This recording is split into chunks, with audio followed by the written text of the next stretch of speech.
All right, 5, city manager's proposed budget for fiscal year 2023. All right. Thank you very much, Mr. Mayor. 5 minutes. 5 minutes? Okay. Don't get started. I'd like to see that, though.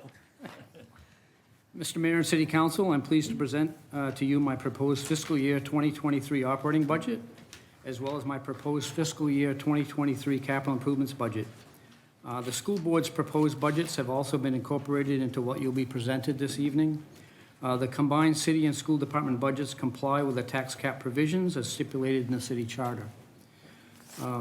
So the budget process after this evening is shown here on this slide. May 3rd, the school department will be in to present their budget at your regular city council meeting. On May 6th and 7th, as you know, we'll have the council budget retreat at the new DPW facility on Chestnut Hill Road. At that time, we will have all departments present to present and discuss their budgets to you. On May 17th, we've scheduled the budget public hearings and once again, Committee of the Whole budget workshop for council to deliberate and make adjustments as a committee of the whole. And then the tentative target date for adoption, possible adoption, is June 7th. So, talking a little more about the May 6th and 7th budget retreat. At the retreat, what we have lined up for you is a general overview of the tax cap and the estimated tax rate, the operations and maintenance and CIP cap budget summary. Each department will be there to present their issues and options, and I'll speak a little bit more about issues and options in a moment. CIP questions for each department, debt service overview, and then there'll be plenty of time for council questions, deliberations, and committee of the whole adjustments. And I anticipate most of the day Saturday we'll have budget presentations and information back and forth. I do anticipate there will be some time for deliberations and adjustments, and probably most of Saturday will be all available for council deliberations and adjustments. So you have received 3 books. So you found when you came in this evening the 3 budget documents that we've been producing for quite a number of years now. Those are the same as what we've been giving to you for years. Book number 1 is the proposed operating and maintenance budgets.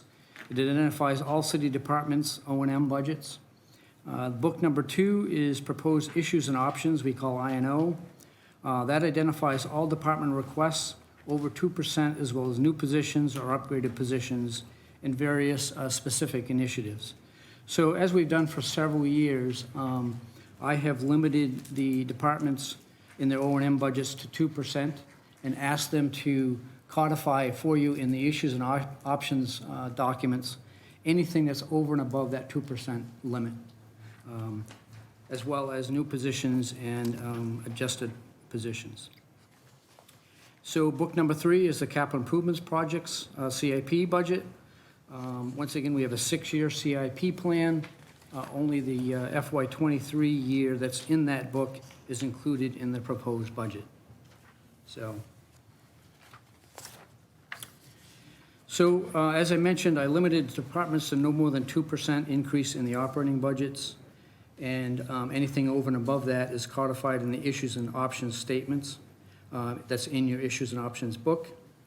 I received a total of 27 issues and options or I&O requests from departments totaling $1,444,074.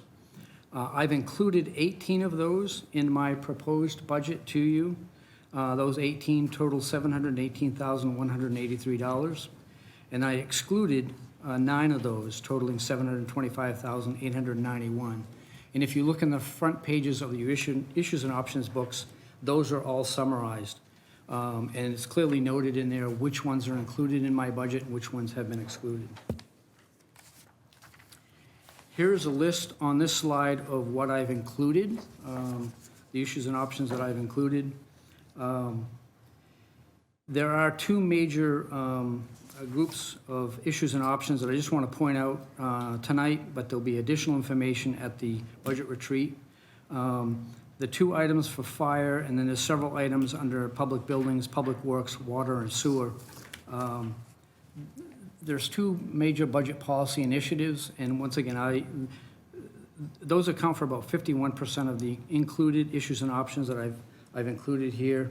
And as I said, we'll have discussions of this at the budget retreat, but I'd encourage the council to look at those items in particular when you're going over the issues and options book and preparing for the retreat. This slide here shows the mechanics of how the tax cap works.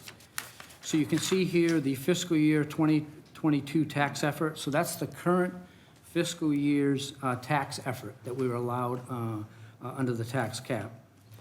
Then we add to that for FY23 the net new construction number. That's new assessed value that's been added by construction over the year, new taxable value. And then lastly, we can add the consumer price index, the CPI, and that's the inflation rate over the last year. So once again, that's the mechanics of how the tax cap works. That gives us an FY 2023 allowed tax effort, and the increase in the amount that we can raise by property taxation under the tax cap. So this slide here is the same calculation with the FY 23 numbers plugged in. So you'll see the current fiscal year's tax effort was $69,131,939.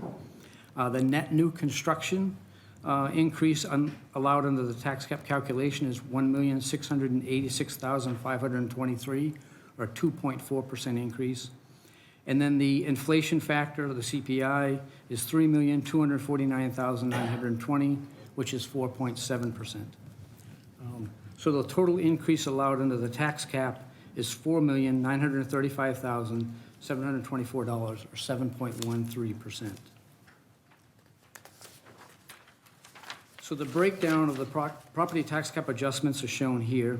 As I stated earlier, all the proposed fiscal 2023 budgets meet the stipulations of the tax cap. So the increased appropriation allocations allowed under the tax cap, city and county, is $2,088,012, or 7.13%.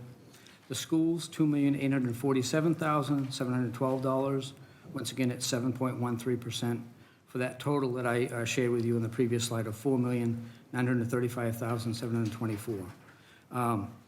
My proposed budget is under the tax cap. On the city and county side, we're under the cap proposed budget by $859,339.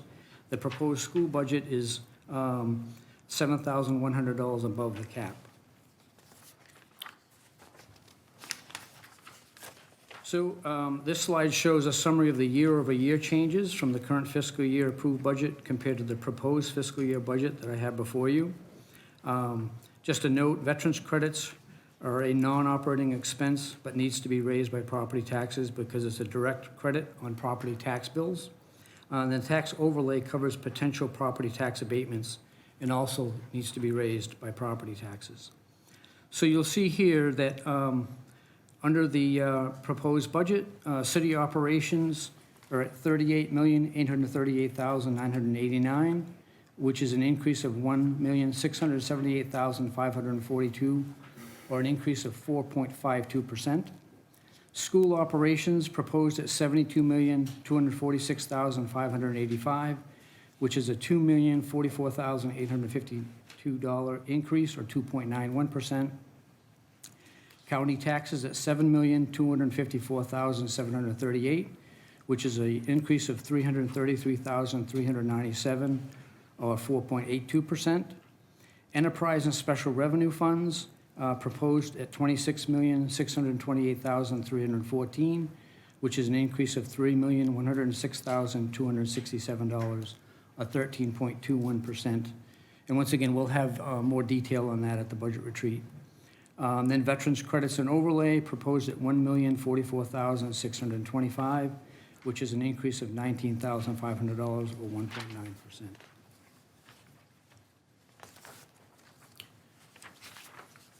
Here are the FY23 general fund specific year-over-year changes from the current fiscal year approved budget to the proposed fiscal year budget.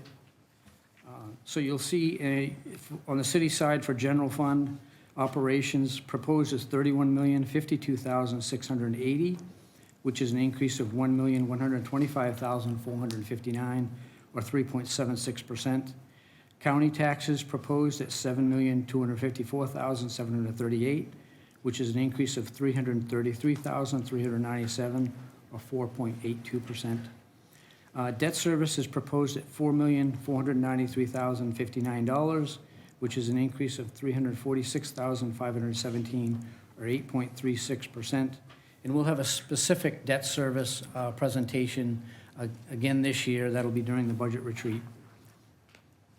Capital and other transfers proposed at $3,293,250, which is an increase of $206,566, or 6.69%.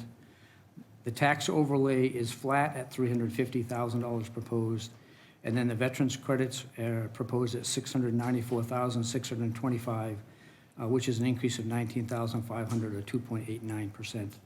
So the subtotal here for total city and school is an increase of $4,076,291, or 3.54%. This pie chart shows the city general fund revenue sources of $46.4 million.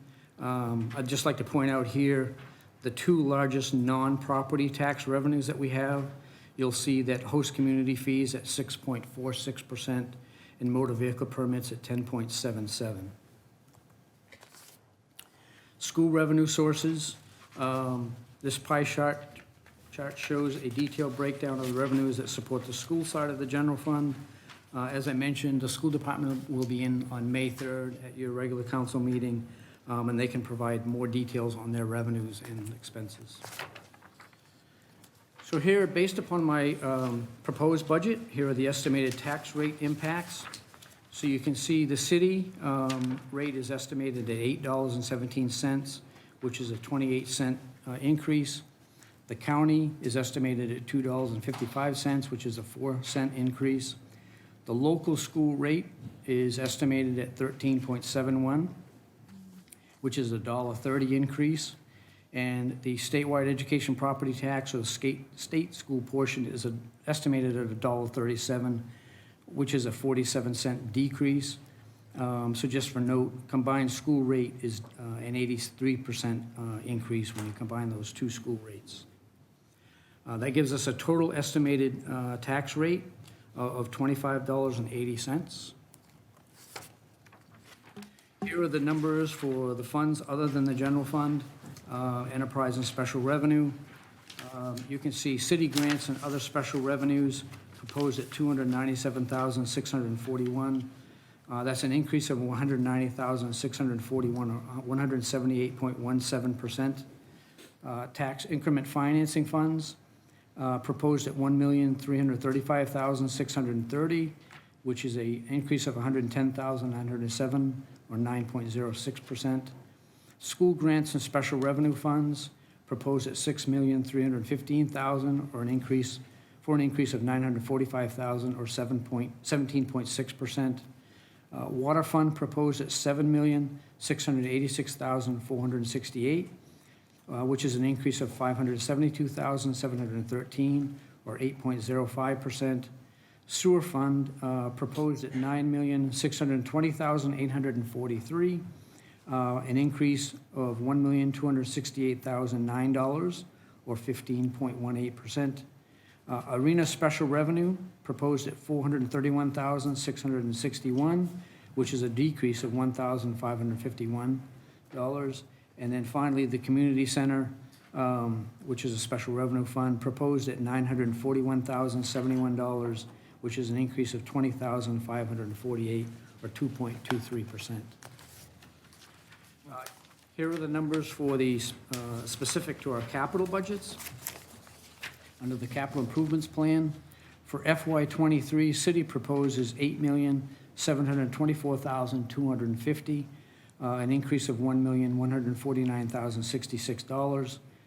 School department, FY23 proposes $1,775,000, an increase of $352,000. Arena is, the amount proposed is $0, which is an $80,000 decrease over the current fiscal year. Community center proposed of $766,000, which is an increase of $461,000 over the current fiscal year. Water proposed at $6,817,500, which is an increase of $4,383,500. And then sewer proposed at $2,467,500, which is a decrease of $536,305. And then the TIF district funds proposed at $704,400, which is an increase of that amount.